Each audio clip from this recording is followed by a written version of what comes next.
UN extension of EU troops in Bosnia obscures fissures reflected in debate. This article was written by Kurt Basswinner and read by an automated voice. Published on November 5th on Just Security, an essential resource for those shaping a just and secure world. The United Nations Security Council's unanimous decision to renew the mandate of the European Union's Peace Enforcement Mission, EUFOR, in Bosnia and Herzegovina for another year was a relief. Despite reports that Russia, an ally of Bosnian Serb separatist leader Milorad Dodik, would go along with the extension, some, myself included, were not reassured. Indeed, the remarks by council members during the October 31st debate reflected fissures over the future of international oversight in the country, which still struggles to overcome the divisions cemented by the 1995 Dayton Peace Accords that ended the war. With the one-year cushion that the EUFOR mandate extension provides, and today's decision by Bosnia's constitutional court rejecting an appeal by Dodik, Europe's leading democracies must urgently prepare themselves for the disruption posed by the changed posture of the United States on Bosnia, exemplified just last week by the dramatic lifting of sanctions against Dodik.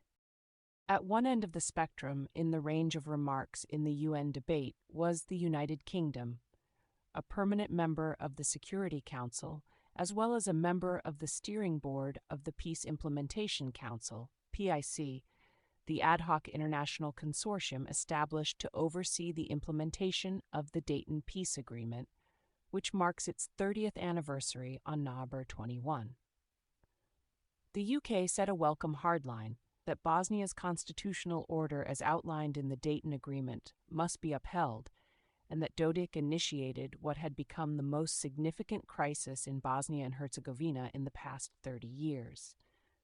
Earlier this year, Dodik was convicted by the country's highest criminal court for defying orders of the High Representative, the PIC's executive in Sarajevo, to withdraw laws that he, as president of the majority Serb entity of Bosnia, Republika Srpska, and its parliament had adopted in violation of the country's constitution. Initially rejecting the court's order that he step down from the RS presidency, he finally relented last month and was replaced by an interim president. Special elections will be held on November 23rd to fill his seat. The UK, in Minister Councillor Jennifer McNaughton's Security Council remarks, also supported the use of executive powers as needed by the High Representative, an office currently held by German politician Christian Schmidt. Alluding to Russia's contention that Schmidt is illegitimate because he hadn't been endorsed by the UN Security Council. In other words, Russia didn't have a chance to veto him. McNaughton emphasized that the person who fills that position is selected by the PIC, not the Security Council. The permanent representative of another NATO ally, Denmark, Christina Marcus Lassen, aligned her similarly in remarks preceding those of the UK. Denmark's representative underscored that while the RS authorities have de-escalated a constitutional crisis they initiated by withdrawing some violative laws, they still need to nullify other unconstitutional acts. Denmark also encouragingly expressed hope that the November 23rd special elections to replace Dodik for the RS presidency would be held in a fair and peaceful manner, and called on all of Bosnia's leaders to truly commit to the path to European Union membership. Denmark also underscored that, to ensure stability, international institutions such as EUFOR and the Office of the High Representative OHR remain essential. Additionally, Ambassador Carolyn Rodrigues-Burkett, representing Guyana, a rotating member of the UN Security Council, presented an impressively thorough congruent position underscoring that OHR's authorities were reiterated by the PIC in 2008 and have been far from met. Russia-China line. At the other end of the range of remarks, unsurprisingly, was the chair of the UN Security Council for the month's rotation, Russia. Its representative, Vasily Nebenzia reiterated the Kremlin's position that Schmidt was illegitimate in his role due to his not being voted on in the council. He also repeated Moscow's line that the OHR should close for several reasons. Not only allegedly impeding BiH sovereignty, but for serving a Western parochial agenda that ostensibly threatens peace, is biased against Serbs, and opposes legitimate Croat representation. Bosnian Croat hardliners and their allies in neighboring Croatia have been agitating for creating a third Croat-majority entity, a position that Dodik has endorsed in order to reinforce his own campaign for secession. The tone of China in the Security Council debate was less vociferous, but its policies were largely aligned with Russia's. For example, Ambassador Geng Shuang expressed deep concern over Dodik having been prosecuted, which China alleged had heightened tensions. China's representative also lamented the UN's adoption in 2024 of an annual commemoration of the Srebrenica genocide, and argued that the authority of the PIK and the OH cannot be permanent if Bosnia is to be sovereign. China at least did not endorse the Croat concept of a third entity, calling for harmonious coexistence among the country's peoples. Most of the other 15 members of the Security Council fell between these poles. For the first time, this included the United States, a permanent member of the Security Council and principal broker of the peace agreement negotiated in Dayton, Ohio, which has until last week's lifting of sanctions on Dodik firmly opposed destabilizing hardline elements in Bosnia. Ambassador Dorothy Shea, the deputy U.S. representative to the UN, stated that the United States is committed to stability and security in Bosnia, and that EUFOR and OHR are essential. The United States called on all parties to refrain from threats and to continue de-escalating, explaining that the lifting of sanctions was intended to support de-escalation and prompted by Dodik stepping down and the RS Parliament's withdrawal of some violative laws. The reality of the evident shift of the U.S. position came in the closing, that the United States is no longer pursuing nation-building or heavy-handed international intervention. Now is the time for local solutions, led by local actors representing Bosnia and Herzegovina's 3 constituent peoples. These actions reflect a step in that direction and the spirit of U.S. policy. The official position of Bosnia and Herzegovina was presented in the Security Council debate by the chair of the 3-member presidency of Bosnia, moderate Bosnian Croat Željko Komšić. He asserted that attacks on High Representative Schmidt were aimed primarily at eliminating his office and role.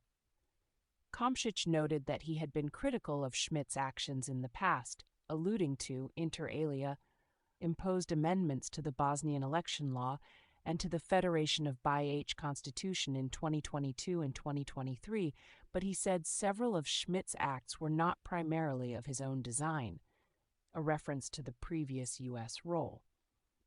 Alluding to Russia's calls to shut down OHR, he reiterated a point first made by Guyana's ambassador, that the conditions for OHR closure articulated in 2008, the Agenda 5+2, remained unmet.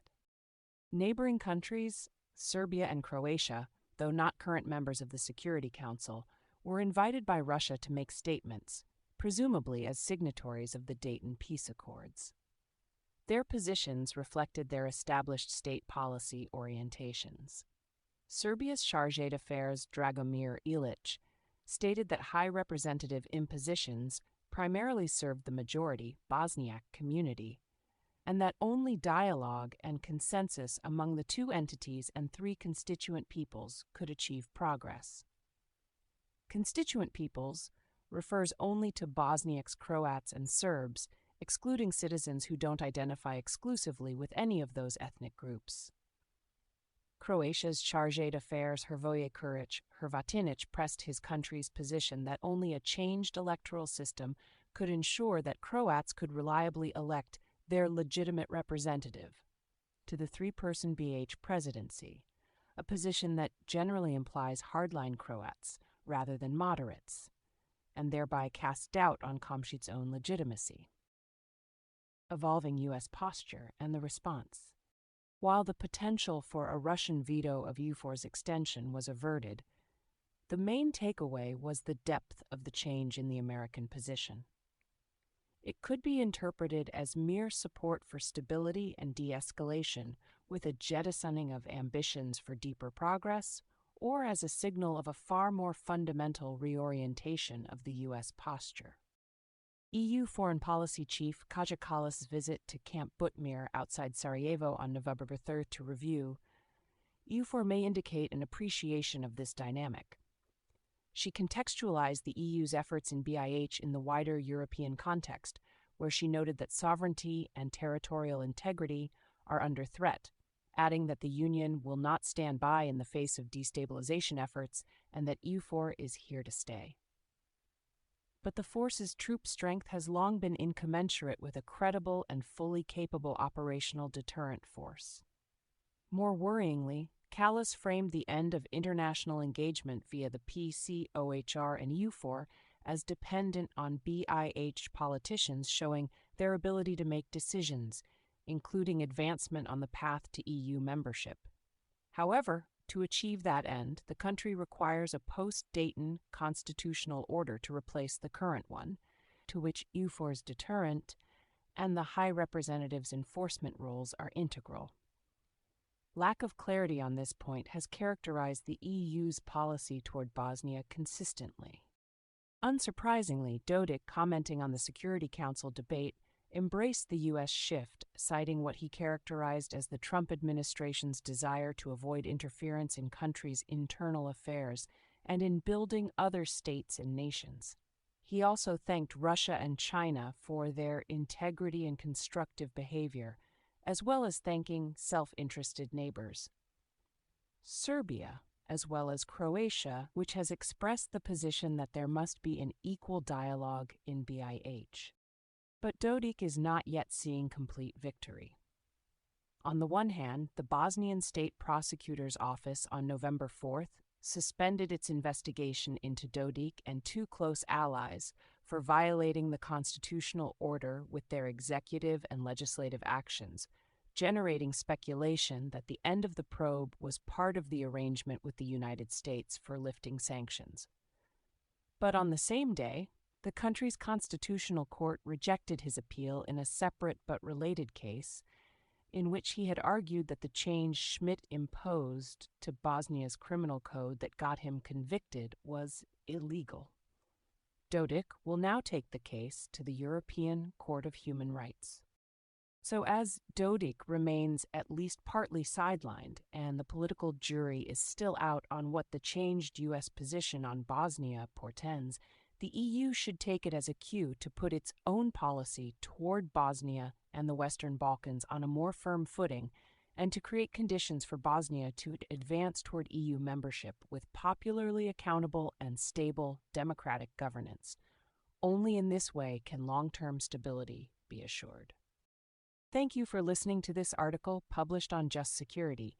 To stay up to date on Just Security's analysis of law, policy, and current events, go to justsecurity.org, subscribe to Just Security on Substack, and follow us on LinkedIn, Blue Sky, Facebook, and Threads.